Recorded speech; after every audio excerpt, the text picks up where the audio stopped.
দই চিংড়ি রেসিপির জন্য আমি এখানে একটা মশলা তৈরি করে নিচ্ছি। নিয়েছি আদা রসুন কুচি, একটা পেঁয়াজ, 6টা কাঁচা লঙ্কা। এটা আমি ভালোভাবে পেস্ট করে নেব। 250 গ্রাম চিংড়ি কুটে ধুয়ে আমি 10 মিনিট নুন মাখিয়ে রেখে দিয়েছিলাম। এবার তেল গরম হয়ে গেছে, হালকা করে ভেজে নেবো।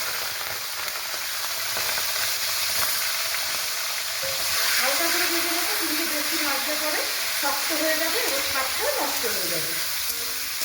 চিংড়ি ভাজার তেলে ফোড়ন দিচ্ছি সাদা জিরে, এলাচ, লবঙ্গ, দারচিনি আর তেজপাতা।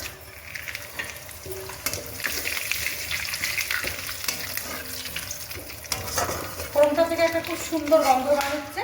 এবার আমি দিয়ে দেবো আদা রসুন লঙ্কা আর পেঁয়াজ বাটা 3 চামচ।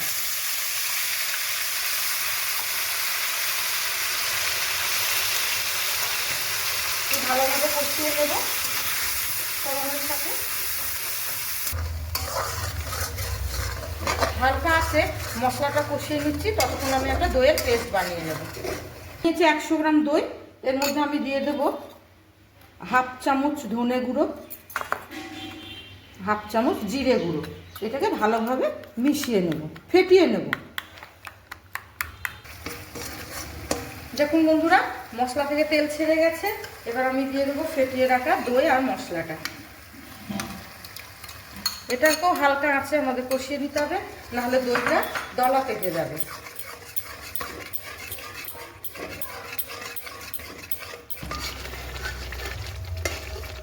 দই থেকে তেল ছেড়ে গেছে।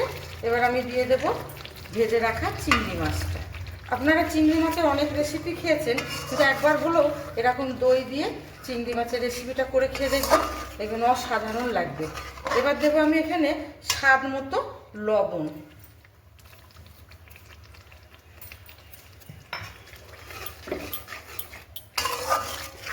আর অল্প গরম জল। ঢাকনা চাপা দিয়ে 5 মিনিট কুক করে নেব।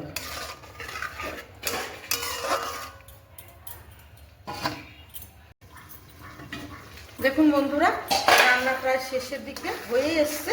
এবার আমি উপর থেকে দিয়ে দেব স্বাদ মতো চিনি, 1/2 চামচ ঘি